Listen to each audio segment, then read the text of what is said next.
Welcome everyone to this webinar brought to you by the Israel Defense and Security Forum, IDSF. In Hebrew, our name is Habitchonistim.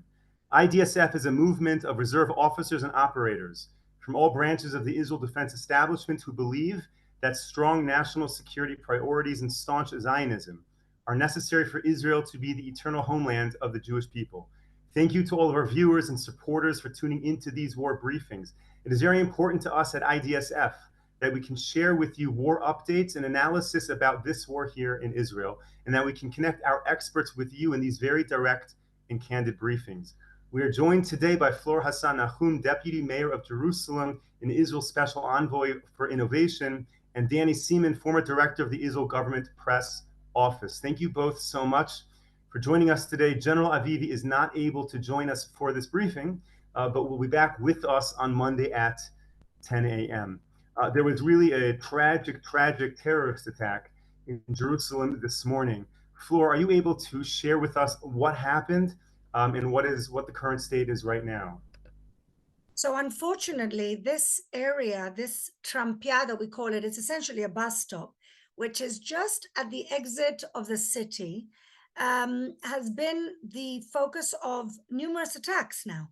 There's something about this place that makes it apparently very easy or is very vulnerable for terrorist attacks. So two gunmen, two terrorists, basically one with an M16 and one with a pistol, just started shooting at innocent people standing and sitting at this bus stop. Unfortunately, 3 people are dead, a 64-year-old, a 72-year-old, and a 24-year-old woman. 5 people are very, very badly injured. We don't know if they're all going to make it out. Part of them have been in surgery. And the 2 terrorists were neutralized on the spot, actually, by a reservist who was on his way back to Gaza. So this poor guy who's about to go into a war zone finds himself in this bus stop killing 2 terrorists who've opened fire against innocent people. And what we subsequently learned about these terrorists is that they are from Jerusalem, homegrown, right here, from Subacher, which is known as a breeding ground for Hamas. And it's about 1 kilometer away from where Danny and I live. And we've known that this is a hot spot for radicalization, for radicals.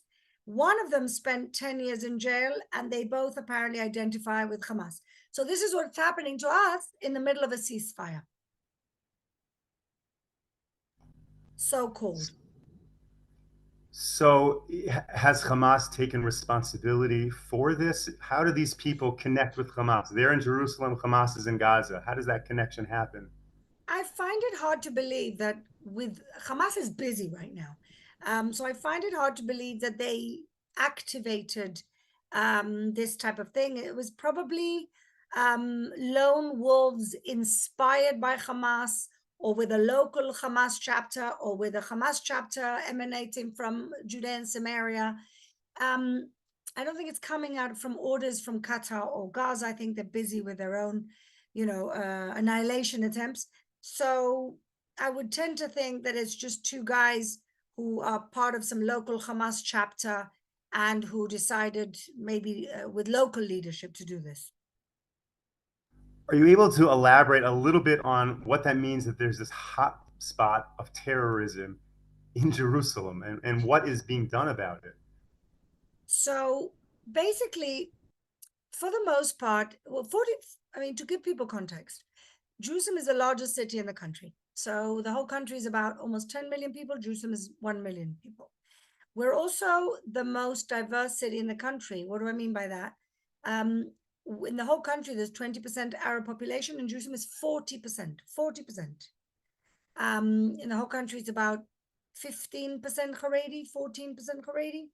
In the city, it's about 30%. So we really have the 2 largest minorities living in the largest numbers. But let's look at the Arabs for a second.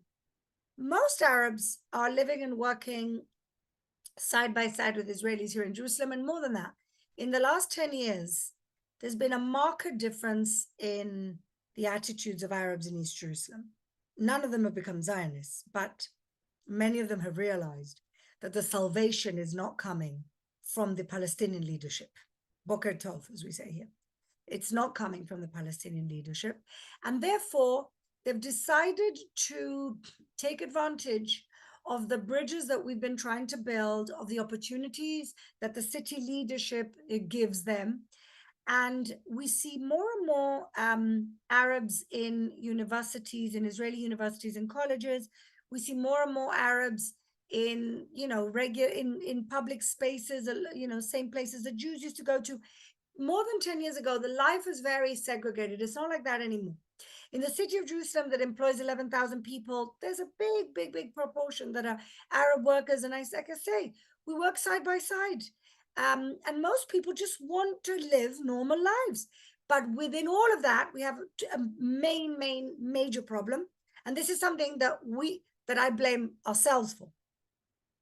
And that is that 85% of the school-age kids in East Jerusalem are learning the same educational curriculum that they're teaching in Gaza. Think about this.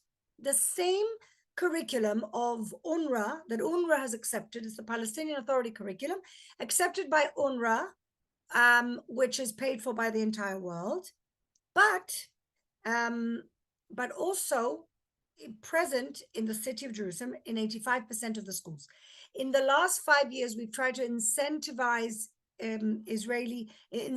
East Jerusalem schools to leave the Palestinian curriculum and to adopt the Israeli curriculum, which is the Israeli curriculum for Arabs, which means they learn Arabic as a first language and Hebrew as a second language.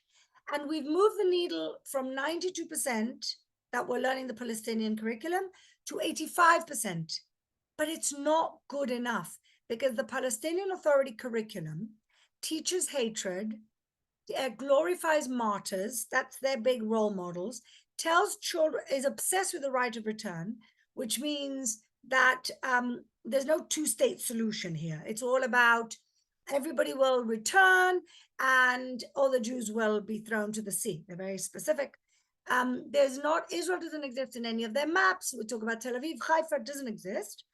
And basically dehumanizes Jews. And even in the most banal things like math questions, the questions are all about conflict and all about war with Israel. So if in the first intifada you killed 10 Jews and in the second intifada you killed 30 Jews, how many Jews were killed in both intifadas? These are the math questions, okay?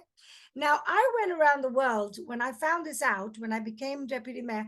I've been a city councillor for 7.5 years, but I'm only deputy mayor for 5. And when I found out, I thought, oh my God, who's funding this? And I went all around the world. I went to the House of Lords in London. I went to the State Department in America.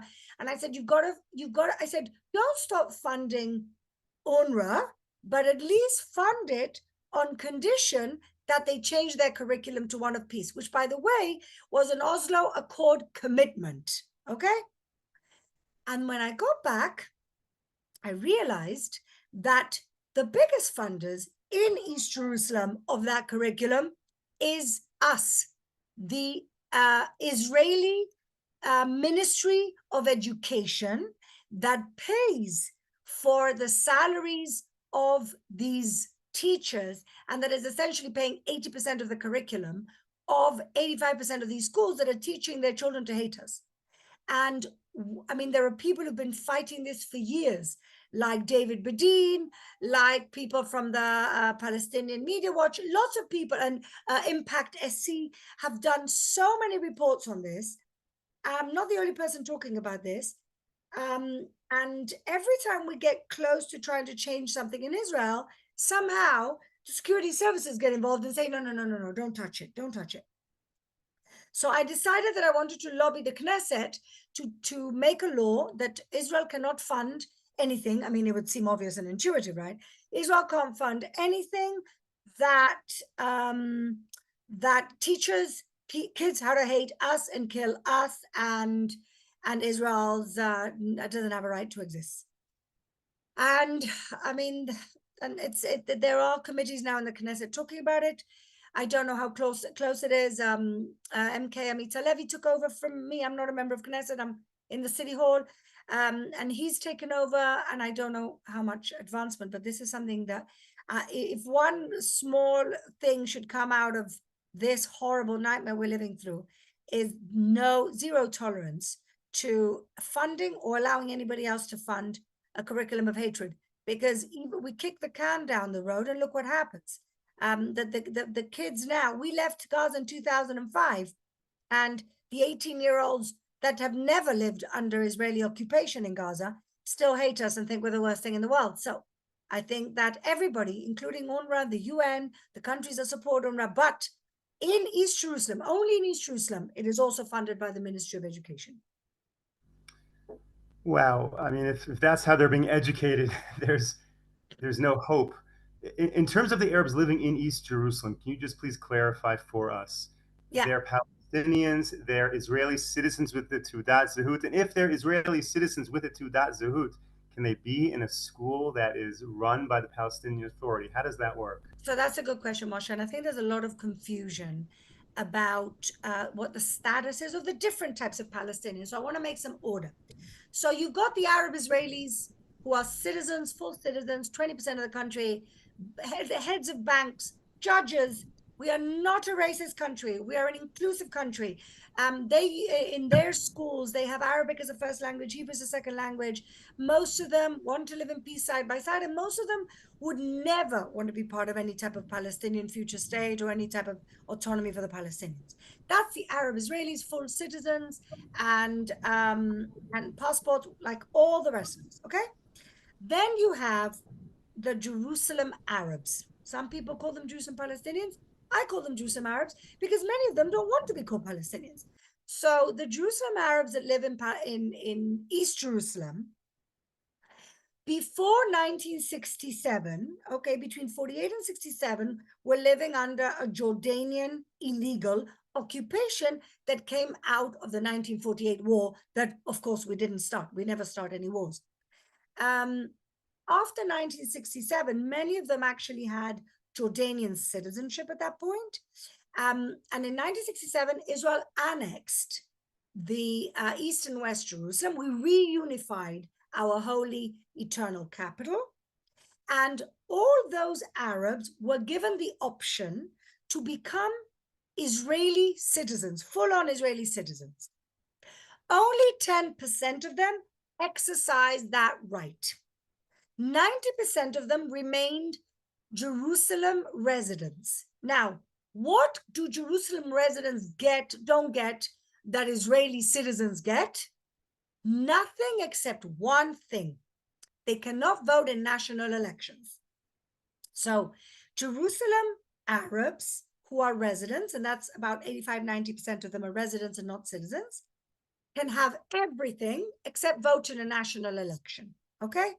Now, they can get healthcare in the city. I've given birth, thank God, 4 times, always shared a room with an Arab woman, always, in Shaarei Tzedek. They get an educational system paid for, which we are allowing them to choose their own curriculum under this umbrella of independent school system. It's called the Mukar Lelo Rishmi. It's called a non-official but recognized school system. And through that loophole, they get us to pay 80% of the school expenses whilst teaching a curriculum that they teach to hate us. They have everything that Israelis have. They can vote in a municipal election. They choose not to because, in fact, they are intimidated by the Palestinian leadership not to. The only thing they can't do is vote in national elections because they're not citizens, they're residents, okay?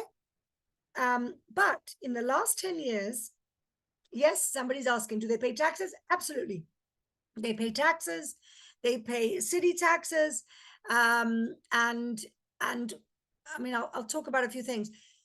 Because of the second intifada, some of those villages are actually beyond the separation fence. And we have a lot of problems actually providing services or even controlling what goes on beyond the separation fence. Because it's, you know, it's a big wall that we put up there for our own defense during the second intifada, so we wouldn't get blown up in cafes. Because we knew that the Judea and Samaria Palestinians were coming in through the Jerusalem border. and there was no border. And so we put up a fence. The problem is that 2 areas over that fence are still in municipal Jerusalem. We have a lot of problems over there. And there's gangs and criminals, and don't even ask. And we don't even really have a true number of how many Palestinians are there, because what happens is that many of them from the Judea and Samaria come and seep in and marry the ones that are there and get Jerusalem residency. It's chaos over there. And so that's the situation. So they are not citizens, they are residents. The third category of Palestinians are the Palestinians who are not citizens and who are not residents and who live under the Palestinian Authority. 94% of Palestinians are ruled by the Palestinian Authority. Now, the problem with that is the Palestinian Authority do not rule very well. They're just busy stealing everybody's money and buying themselves private jets and building themselves castles and sending their children on luxury trips around the world. And as a result of that, they really don't have proper governance. And that's why 150,000 of them have work permits to come into Israel every day, go through the checkpoint, which is essentially was supposed to be a border in a Palestinian state that they didn't really get their act together to create. And they come into the border through the checkpoints every day to work in Israel because their government gives them zero opportunity to anything. So like I said, 3 categories. And of course, the Gaza Palestinians are really the same as the West Bank, Judea and Samaria Palestinians. They're living under their own authority. They're Palestinians. So those are the 3 categories. That's very helpful. Very helpful. Thank you. And I think Ask that was a great Arab-Palestinian status 101 for our viewers.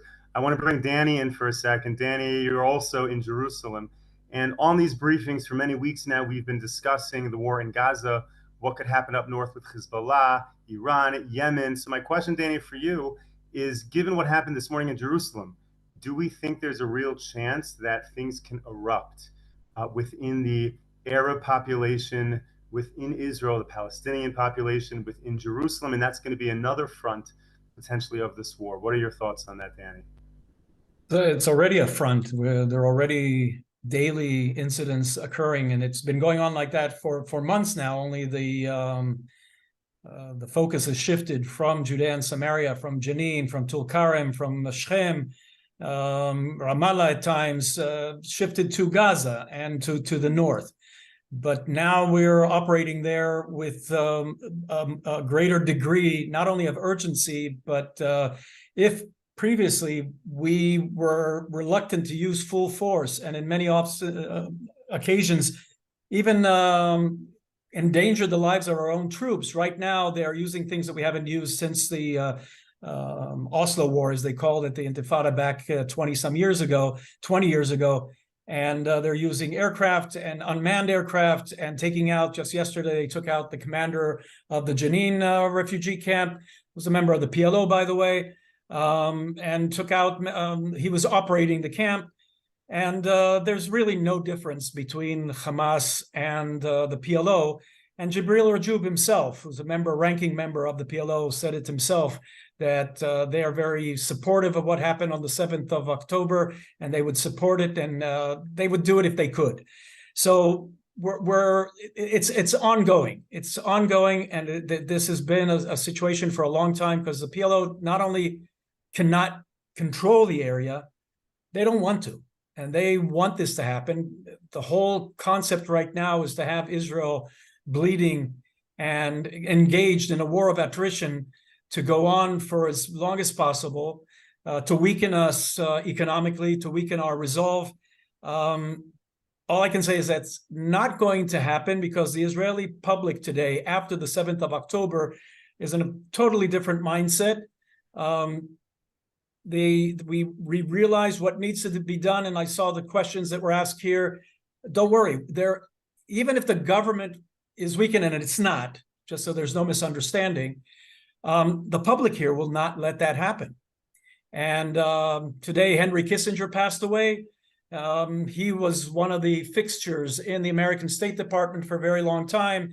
and people know how he was. It's just symbolic that the fact that he would go out of the picture now, because it doesn't matter who runs the state of Israel, the population of the state of Israel are fed up. Population of Israel have had enough. The population of Israel are no longer willing to live under conditions and the circumstances under which we've lived for over the past 20 some years since Oslo. Some of the questions here are asking, how could we let all these things happen in Jerusalem, the education system? Our failure on the October 7th was not only the military. The military was an extension of what has been going on here. Failure upon failure in many different ways with the concept. I hate that word, but this concept that if we just keen to them, if we just work, if we try to find some kind of resolution, things will work out. A majority of the public here understand that that's not the way, and they will no longer tolerate any politicians in Israel not understanding this. Luckily, our politicians are very good in the sense that they realize what the public want, and they're not going to back off of this. So we're going to be taking out Hamas. The one thing we're trying not to have is a three-front war, not to mention a two-front war. And there's also the possibility of even an external four-front war, which includes Iran. I don't want to say a lot about that, but you can see things are happening. Just remind people that exactly 20-some years ago, there was an invasion of Iraq, of Kuwait. It took the United States, it took Britain, it took France, it took the Western world several months to prepare to take out Iraq and Saddam Hussein. So things don't happen overnight. The 7th of October was a very important date. I think a wake-up call for many people around the world, not only here in Israel. We're the ones on the forefront at the moment, but there are other things that have to be dealt with. And so that's why Israel also has more room for maneuverability. So the situation in Judea and Samaria is being taken care of. There has to be more awakening with what is happening in Jerusalem. Thor was very right. Jerusalem is a whole different thing because there are a lot of points of contact between Jews and Arabs.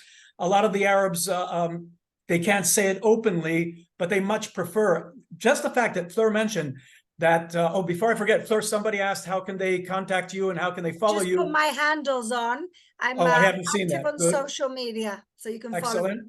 So Fleur said very correctly that there are pressures on those citizens who want to live with us here. Now, it doesn't mean that they love us.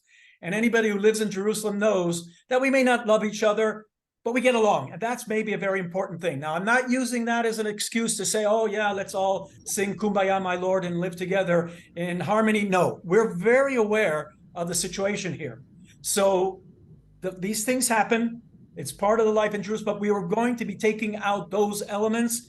And right now, the concentration of the government is on Hamas, but they will be eliminating all those threats. The state of Israel will always have to deal with the Islamic, and I stress Islamic elements in Arab society that will not accept our presence here, but we can make it very not good for them to follow through on this. And that's what we'll be doing now.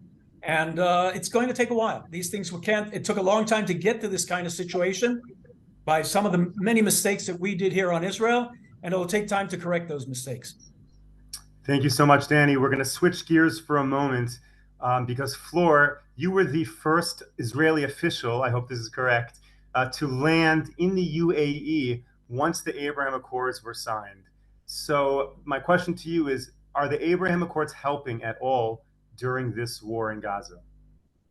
So that's a good question. And I think we have to answer it in a few ways. So first of all, just to give people context, I'm the co-founder of the UAE Israel Business Council and the Gulf Israel Women's Forum. I'm a Sephardi Jew who believes that fundamentally we can have, Jews and Muslims can have peace, but that political Islam has basically ruined everything. And I'm not the only person to think that way. There's a lot of people that I know in the UAE who believe political Islam is the worst thing to happen to Muslims. And when I arrived there it was actually ironically Erev Simchat Torah 2020, it was just at the beginning, we started having meetings with people and I realized that they really wanted peace with us. They were very curious about Jews, curious about our customs and our traditions. And over the last few years, I've built some very deep friendships. So let me put some context. The Abraham Accords are not dead, okay? Not only are they not dead, The Arab League met 2 weeks ago with the purpose of boycotting Israel, and they couldn't get the resolution through because 11 countries, including Saudi Arabia, the UAE, Bahrain, Morocco, refused to condemn Israel. Now, did they condemn Hamas? Probably not. The Bahrainis condemned the massacre. The Emiratis condemned the massacre. Even Saudi journalists have been condemning Hamas. They hate Hamas more than we do. The UAE kicked out the Muslim Brotherhood 10 years ago from their country. Bahrain almost had a coup that Saudis had to put tanks into Manama, into Bahrain, to kick them out. They know who Hamas are. They hate the ideology. They are moderate Arab countries that want peace and prosperity for the region. And the region is split into two. The countries that want peace and prosperity, and the countries that want destruction and Islamic fundamentalism, led by Iran. Now, why was Saudi willing to make peace with Israel? Not because they care about Israel or they really care about the Palestinians. None of these Arab countries do. It's because they wanted a mutual defense pact, a defense pact with the US. That's what Saudi wanted. And why did Saudi want a defense pact with the US? Because of Iran. Now, if you ask me what we should be doing, is preparing to get rid of the regime in Iran, and not Israel, all of the Western free world, because they are as much of a threat to them as they are to us. We're only the first stop on the tour of creating a worldwide caliphate. And the world has not woken up to the fact that if you get rid of the head of the snake, you get rid of all the, well, should I say the head of the octopus, you get rid of the tentacles. Because Iran has, we in Israel, I think that the policy has been a little bit skewed. We've been very worried about their nuclear capacity, and we've ignored the fact that Iran is already in Gaza. They're in the north with Hezbollah. They've ruined Lebanon. They've taken over Syria. They're in Iraq. They're in Afghanistan. They're in Yemen. They're in Qatar. And they're in Turkey. Iran has been busy, and they're doing very well. And meanwhile, everybody's asleep, trying to make a pact with them just to push off their nuclear capabilities for 5 years. Wake up. The world has to wake up, and we have to actually work towards regime change in Iran. And you know who wants this more than anybody? The Iranians. We need to be helping them in their own revolution and not throw them under the bus the way that two already American administrations have thrown them under a bus. And so I am optimistic. I think President Herzog was supposed to be today in the climate conference, which I had 2 events planned for the climate conference in Dubai. But of course, that's all gone. But I am cautiously optimistic that when, please God, we get over this war, that things will carry on ticking. Trade this year is going to get to $3 billion between Israel and the UAE. That's unprecedented. It's going well in Bahrain. And so we can, and Saudi will make peace with Israel. And I'll even say something controversial, maybe in this audience. I believe that post-Hamas Gaza, that the Abraham Accords countries have a role to play. I really believe it. If something practical can come out of the Abraham Accords in the short term, I would rather see UAE and Saudi Arabia and Bahrain in Gaza than the useless idiots of the UN. Flor Hassan Nahum, thank you so much for joining us. I have to say, of a week of war briefings, it's amazing to end with that optimism. So thank you so much. Fascinating to hear everything you had to share. Danny Seaman, of course, amazing perspective as well. I will remind all of our viewers that these briefings are recorded, and you can, of course, check them out as we send them in our newsletter. And I would encourage all of our viewers to share this briefing widely with your family and your friends. I think everyone needs to hear what was said over the past 30 minutes. So thank you both for joining us. Thank you to all of the viewers. Stay safe, stay strong, everyone. Take care. Amen.